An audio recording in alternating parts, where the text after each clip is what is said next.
오늘 말씀은 로마서 14장 1절에서 12절입니다. 믿음이 연약한 자를 너희가 받되 그의 의견을 비판하지 말라. 어떤 사람은 모든 것을 먹을 만한 믿음이 있고 믿음이 연약한 자는 최소만 먹느니라. 먹는 자는 먹지 않은 자를 업신이 여기지 말고 먹지 않은 자는 먹는 자를 비판하지 말라. 이는 하나님이 그를 받으셨음이라. 남의 하인을 비판하는 너는 누구냐? 그가 서 있는 것이나 넘어지는 것이 자기 주인에게 있음에 그가 세움을 받으리니 이는 그를 세우시는 권능이 주께 있음이라. 어떤 사람을 이 날을 저 날보다 낮게 여기고 어떤 사람은 모든 날을 같게 여기나니 각각 자기 마음으로 확정할지니라. 나를 중히 여기는 자도 주를 위하여 중히 여기고 먹는 자도 주를 위하여 먹으니 이는 하나님께 감사하며 먹지 않은 자도 주를 위하여 먹지 아니하며 하나님께 감사하느니라.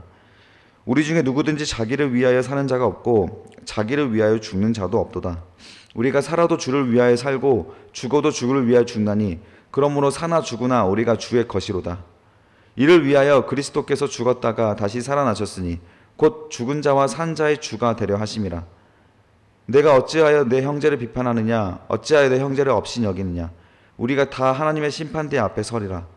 기록되었으되 주께서 이르시되 내가 살았노니 모든 무릎이 내게 꿇을 것이요 모든 혀가 하나님께 자백하리라 하였느니라. 이러므로 우리가 각 사람이 자기 일을 하나님께 직고하리라. 아멘. 비판하는 것은 하나님의 자리를 빼앗는 것입니다 라는 제목으로 주의 말씀 증거하겠습니다. 우리 인간의 습성 중에 하나가 비판입니다. 가장 강력한 습성이고 가장 강력한 자기 방어입니다. 곤란한 상황이 있을 때 남 탓을 하면서 이 곤란한 상황을 넘어가는 것이 우리 인간입니다. 심지어 그것이 사실이 아님에도 불구하고 우리는 거짓말을 해서라도 남을 비판해서 나는 괜찮다. 이거 인간의 본성인데 여러분 얼마나 잘하십니까? 저도 굉장히 잘합니다. 내게 있는 불행은 남 탓이에요. 내 탓은 하기 어렵습니다. 내 탓을 하는 것은 나의 정체성, 나의 존재를 부인하는 것이고 그 일을 책임지는 거예요. 그러나 이게 기독교의 핵심이지 않습니까? 네 글자 자기 부인 기억나시죠? 자기를 부인하고 자기 십자가를 지는 것. 곧 하나님께서 우리 인간에게 바라시는 것은 죄성을 버리라. 곧 본성을 버리라. 죄의 본성을 버리라. 굉장히 어렵습니다. 그래서 여러분들이 죽지 않으면 불가능한 것이 바로 비판입니다. 비판하고자 하는 마음은 자연스럽게 곰팡이처럼 피어나오는 마음이다 생각하시면 돼요. 저희 집에 화장실이 가만히 놔두면 곰팡이가 생깁니다. 습하니까 요즘 날씨가. 여러분 집에서도 생기지 않습니까? 자연스러운 거예요. 온도와 습도가 맞으면 자연스럽게 생기는 거예요. 그거를 안 하려면 계속 청소를 해줘야죠. 약품도 뿌려주고 관리를 해야 되는 것입니다. 그래서 비판하는 태도는 자연스럽게 일어나는 우리 마음속의 찌꺼기다. 그래서 청소를 자꾸 해줘야 된다라고 생각하시면 되는 거예요. 그 비판에 대한 내용을 바울이 오늘 작심하며 같은 성도들끼리 비판하는 태도에 대해서 정리해주고 있습니다. 비판하면 안 된다는 것을 어떤 내용이었는지 살펴보겠습니다. 1절에 보면 믿음이 연약한 자를 너희가 받되 그의 의견을 비판하지 말라. 자, 믿음이 연약한 자. 바울은 지금 로마서를 통해서 믿음을 강조하고 있습니다. 그래서 1장부터 11장까지는 믿음의 원리였죠. 믿음의 원리편. 그래서 우리가 어떻게 구원을 받게 되는가. 이 믿음이라고 하는 것에 의하여서 은혜로 구원을 받게 되는 원리를 설명을 했어요. 그리고 12장부터 마지막 장까지는 믿음의 실천편입니다. 믿음을 가진 자는 이렇게 살아라 라고 하는 믿음의 실천편 중에서 그 믿음이에요. 이 믿음은 구원받는 믿음이라고 말하기는 어렵습니다. 여기서 말하는 믿음은 뒤에 보니까 각자의 신앙이에요. 각각 가지고 있는 자신의 믿음 가운데서 행해지는 신앙을 말합니다. 근데 그 중에서 특히 어떤 거였냐면 2절에 보니까 어떤 사람은 모든 것을 먹을 만한 믿음이 있고 믿음이 연약한 자는 채소만 먹는다. 바로 레위기 11장에 있는 음식 문제가 여전히 있는 거예요. 유대인들 같은 경우에는 부정한 음식들을 절대 먹지 않으려고 하지 않습니까? 그게 전통이었고 여러분 먹기 싫은 음식 자꾸 먹으라고 해보십시오. 예를 들어서 뭐 보신탕 그런 거 우리 예민하지 않습니까? 굉장히 먹는 문제가. 동물 애호가들한테는 보신탕을 먹는 것은 정말 야만적인 거 아닙니까? 그렇게 예민한 문제를 말하는 거예요. 당시에 먹는 문제는 그만큼 예민했습니다. 부정한 음식을 먹는 것이 괜찮냐 정말. 그 하나님께서 먹지 말라고 하는 것에 대해서 먹는 것은 굉장히 이 알러지 반응이 일어나는 만큼 꺼림칙한 거라고요. 역겨운 그런 태도입니다. 혐오스러운 그런 거. 그래서 나는 절대 안 먹어. 그런 사람이 있었고, 나는 예수를 믿어도 먹는 것만큼은 철저하게 구분 지을 거야. 이런 사람이 있었고, 아니다. 이제는 예수를 믿는 자로서 우리는 다 자유해졌다. 이분들은 거의 다가 이방인들이 아니겠습니까? 자유롭게 먹자. 우리가 그동안 먹었던 것들 괜찮다. 그냥 먹자. 이런 사람들. 그래서 먹는 것에 대해서 하나님께서 자유를 주셨으니 우리는 자유롭게 먹자라고 말했던 사람. 그런데 여기에 표현을 믿음이 연약한 자라고 하는 단어를 써서 자꾸 바울이 음식을 가리는 사람을 믿음이 약한 사람이라고 치부하는 것처럼 느껴지기 때문에 오해가 생긴 거예요. 이 연약하다라고 하는 표현을 원어로 보면 더 강력합니다. 유약하다, 뭐 병들었다, 막 이런 표현이거든요. 그래서 자꾸 바울이 왜 이런 표현을 써서 바울이 약간 믿음을 연약한 사람 치부하는가라고 했던 뒤에를 읽어보면 전혀 그런 내용이 아니에요. 그래서 성경을 전체적으로 봐야 됩니다. 이런 말씀 때문에 자꾸 우리가 좀 음식을 가리면서 건강한 음식, 그리고 성경에서 레위기 11장에서 먹지 말라고 했던 돼지 같은 그런 음식, 그리고 뭐 물고기 장어나 뭐 이렇게 맥이나 이런 비닐이 없는 것들은 전부 다 부정한 음식 아닙니까? 그런 것들 나는 안 먹겠다. 순대 이런 거 안 먹겠다고 했을 때 피를 가린다면서 안 먹겠다고 했을 때 막 정죄하잖아요. 우리가 이제는 믿음 안에 자유로운데 너 왜 그렇게 안 먹냐? 너 그 잘못된 신앙이다. 이런 상태를 말하는 겁니다. 근데 우리가 여기는 그 정도의 정죄뿐만 아니라 이때 당시에는 심각한 거였어요. 혐오스러워했습니다. 혐오스러워. 그래서 우리는 이 먹는 거에 대해서 바울이 말했지만 어떤 면에서 혐오스러워하는 것들이 생기는지를 보십시오. 그 비판을 적용하면 되는 거예요. 나는 이런 모습만큼은 성도로서는 정말 싫어 라고 하는 부분들. 그러나 여기에도, 이 비판에도 진리에 대한 비판은 있습니다. 예수님께서도 진리에 대한 비판은 하셨어요. 그건 믿음이 약하고 강하고의 문제가 아니에요. 이걸로 또 다른 구원에 대한 문제가 갈려졌을 때는 분별은 필요합니다. 근데 여기에서 혐오스럽게 여기는 걸 말하고 있는 걸 보겠습니다. 3절에 먹는 자는 먹지 않은 자를 업신이 여기지 말라. 그리고 먹지 않은 자는 먹는 자를 비판하지 말라. 어떤 관계인지 알겠죠? 먹지 않은 자들은 업신이 여기다. 무슨 뜻입니까? 무시하는 거예요. 야, 너는 지금 믿음이 뭔지도 몰라. 예수께서 다 자유롭게 하셨는데 너는 그게 없어. 너는 지금 믿음을 이해 못하고 있는 거야. 넌 신앙이 없는 거야. 그렇게 업신이 여기고 무시하지 말라는 거예요. 그리고 먹지 않는 사람들은 율법적인 행위를 한 것이 아닙니까? 그러면 먹는 사람들이 혐오스럽잖아요. 그 혐오스러워하지 말라는 거예요. 비판하지 말라고. 서로 미워하지 말라는 태도입니다. 그리고 4절에 보십시오. 남의 하인을 비판하는 너는 누구냐? 남의 하인이 누구겠습니까? 하나님의 종이에요. 우리들을 말하는 겁니다. 다 우리들은 하나님의 하인들이에요. 하나님의 종들인데 왜 하나님의 종들을 우리가 평가하냐는 거죠. 그들의 먹고 먹지 않는 믿음의 행위에 대해서 하나님께서 판단하실 문제가 아니냐. 그래서 이 사람의 믿음의 행위잖아요. 믿음의 행위. 먹는 것도 믿음의 행위고 먹지 않는 것도 믿음의 행위다. 그 말을 하는 겁니다. 그것을 판단하는 사람은 주인에게 있음에 그가 세움을 받으리니 이는 그를 세우는 권능이 하나님께 있다. 주께 있다라는 것을 명심하라는 거예요. 그리고 5절에 보면 어떤 사람은 이 날을 저 날보다 더 중하게 낮게 여기고 어떤 사람은 모든 날을 같게 여기니 각각 자기 마음으로 확정해라. 어떤 사람은 우리는 뭐 성금요일 그리고 사순절, 고난주간, 부활절, 크리스마스, 성탄절 그리고 주일 이렇게 우리 특별히 구별지은 거룩한 날이 있는 사람들이 있지 않습니까? 이 날만큼은 더 정결해라. 저희도 이 구약적인 우리가 성경 공부를 하면서 금요일부터는 적어도 좀 거룩하자. 주일을 준비하기 위해서. 주일이 가장 중요하니까 안식일을 지키자. 저도 이런 말을 많이 했지 않습니까? 그러면 저도 이 주님의 주일을 다른 날보다 더 중요하게 여기는 사람 중에 하나라는 거예요. 근데 어떤 사람은 아니다. 월화수목금토일 다 거룩하고 다 중요한 날이지 주일만 중요한 날이 아니다. 이렇게 여기는 사람도 있다라는 거예요. 그러나 그것을 서로 비판하지 말라는 거예요. 왜냐하면 그 사람은 자기 신앙 안에서 자기 믿음으로 그렇게 결정을 했다라는 거예요. 그러나 그 사람의 자기 신앙과 자기 믿음의 중심은 누가 판단합니까? 하나님이 판단하신다.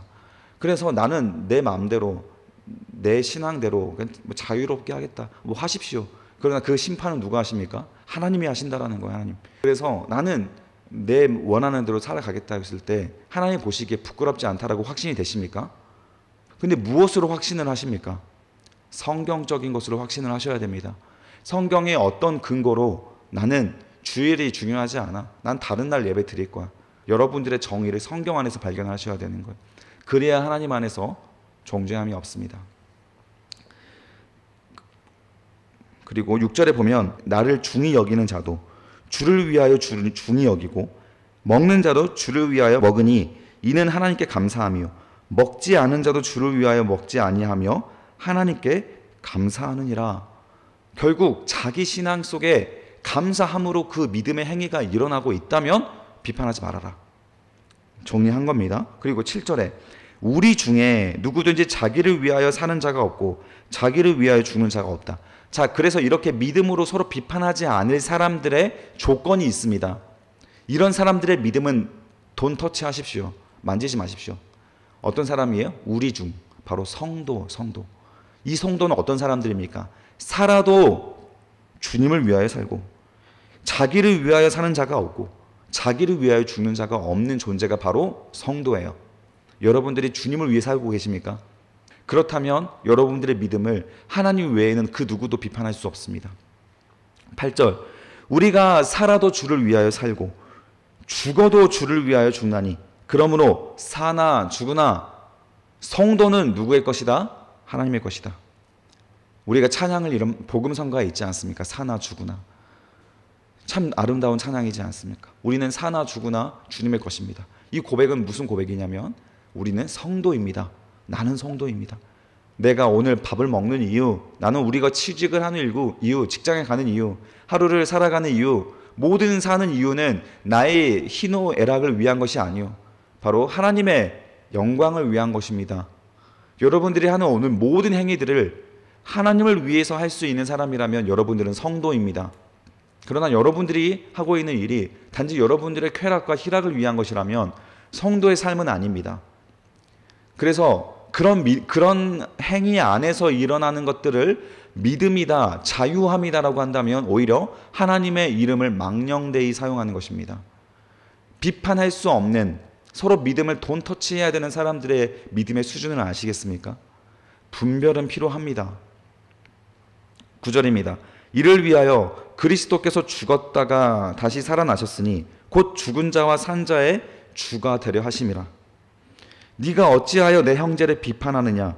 어찌하여 너의 형제를 업신 여기느냐? 우리가 다 하나님의 심판대 앞에 서리라. 성도는 예수님의 죽으심과 부활하심으로 인하여 부여된 믿음을 가진 자입니다. 내가 부여한 믿음이 아니에요. 내가 주인이 아닙니다. 그런데 내가 왜 판단합니까? 정말 위험한 겁니다. 그걸 바로 하나님의 역할을 빼앗아온 월권이라고 성경은 기록을 하고 있는 거예요. 형제를, 성도를 업신 여기지 마십시오. 뭐 이런 것을 제가 적용할 수 있는 것은 저도 돼지고기를 최대한 먹지 않으려고 하고 있습니다. 그런데 뭐 저는 이제 돼지고기를 굉장히 좋아하지 않습니까? 그런데 레위기에서 먹지 말라고 하니까 혼자 있을 때는 절대 사 먹지 않으려고 노력을 해요. 그러나 다른 사람들이 먹는 자리에서는 같이 먹습니다. 그래서 이걸로 그게 뭐냐라고 하면서 놀리는 거니까 그냥 저는 뭐 심각하게 받아들이지는 않습니다. 그러나 이제 뭐 이것을 제가 남한테 강요할 수 없는 거예요. 너 왜 돼지고기 먹어? 그러면 하나님의 뜻을 어기는 거야. 제가 한마디라도 이런 말 한 적이 없지 않습니까? 그것처럼 그와 같은 거예요. 여러분들이 정말 하나님을 사랑해서 하는 선택과 믿음이라면, 행위라면 하나님께서 그것을 받으실 겁니다. 하나님이 그것을 기뻐하시는 거예요. 바로 3절의 말씀이죠. 이는 하나님이 그를 받으셨기 때문이다. 그래서 여러분들이 하나님을 받을 만한 믿음이 있다면 여러분의 믿음으로 모든 걸 먹을 수도 있고 먹지 않을 수도 있는 거예요. 다니엘은 바벨론 포로로 끌려갔을 때 먹지 않기로 결심했습니다. 다니엘의 믿음이 약한 겁니까? 아니잖아요. 다니엘이 먹지 않음으로 오히려 다른 유대인들에게 피해가 갈 수 있어요. 그래서 당당하게 다니엘은 뜻을 정하여서 나는 저 고기를 먹지 않겠다. 왕의 음식을 먹지 않겠다. 부정한 음식 먹지 않겠다. 딱 뜻을 정하지 않습니까? 믿음이 강한 거 아니에요. 하나님께서 그걸 기쁘게 받잖아요. 그 근거입니다. 그래서 여러분들의 행위가 믿음에 의하여, 성경에 의하여 근거가 있게 하십시오. 그런 믿음은 아무도 터치할 수 없습니다. 그러나 진리가 어긋나고 하나님의 이름을 망령되이 사용하며 진리를 그릇되이 사용하는 것에 대해서 우리는 정죄하고 싸워야 합니다. 우리는 이단에 대해서 싸웁니다. 이단은 정죄하지 않아요. 정죄하잖아요. 이단은 기피하지 않습니까? 그들은 잘못됐다라고 우리는 판단 내리지 않습니까? 그런데 왜 교회 안에 있는 잘못된 행위들과 잘못된 전통과 잘못된 믿음에 대해서는 우리가 분별하면 안 됩니까? 그 말을 하는 건 아니에요. 오히려 우리가 진리를 바로 세워가야 하는 거예요. 여러분 마음속에 성경적인 근거가 있는 그 믿음을 가졌다면 아무도 하나님 외에 그 믿음을 정죄할 사람은 없다. 그러니 우리는 핵심이 무엇입니까? 사나 죽으나 여러분들이 그 믿음으로 살아갈 수 있는, 하나님의 영광을 위해 살아갈 수 있는 믿음을 소유하십시오. 그렇다면 서로 비판하지 않을 수 있는, 그리고 서로 판단 내리지 않을 수 있는 그런 행복한 사랑의 공동체가 이루어진다라는 것입니다. 11절이에요. 기록되었으되 주께서 이르시되 내가 살았노니 모든 무릎이 내게 꿇을 것이요 모든 혀가 하나님께 자백하리라 하였느니라. 이러므로 우리 각 사람이 자기 일을 하나님께 직고하리라. 결국 여러분들의 믿음은, 여러분들의 행위는 하나님 앞에 판단받게 될 것입니다. 그런 무거운 마음으로 선택하십시오. 그런 무거운 마음으로 비판하십시오. 여러분들의 행위는 하나님 앞에 판단받게 될 것입니다. 그렇다면 여러분 한 번의 선택, 한 번의 비판이 일어나고자 하는 여러분들의 마음 무거워지지 않겠습니까? 처음에 서두에 말씀드렸던 것처럼 인간은 비판하기 좋아하는 존재입니다. 비판은 본성이에요. 그러나 여러분 성경의 말씀에 근거하여 여러분들은 비판받을 자인지 아닌지, 비판할 수 있는 자인지 아닌지 다시 한번 분별해 보시고 사나 죽으나 주님을 위해 살아갈 수 있는 믿음의 용사들로 살아가시고 같은 형제들을 품어주고 사랑하고 성경으로 말씀으로 존귀히 여겨질 수 있는 여러분 되시기를, 그런 거룩한 하루가 되시길 주님의 이름으로 축복합니다. 기도하겠습니다. 살아계신 아버지 하나님 감사합니다. 우리는 참 하나님 말씀을 잘 몰라서 이런 말씀을 가지고서도 먹지 않은 사람들을 믿음으로 연약하게 여기고 그렇게 함부로 성경 말씀을 사용해 왔습니다. 그러나 얼마나 이 말씀이 또 엄중한 말씀인지, 하나님께서 믿음의 결단들을 얼마나 좋아하시는지, 그런 사람들을 함부로 판단하면 안 되는지를 경고하셨으니 하나님, 우리 마음속에 비판이 일어나고자 하는 마음들, 내가 옳다라고 생각하는 마음들을 잠시 겸손하게 내려놓게 하시고, 또한 진리를 올바로 분별하게 하여 무엇이 성경적이고 하나님이 기뻐하신 뜻인지는 우리가 정확하게 분별해낼 수 있는 실력은 또 갖추게 하여 주시옵소서.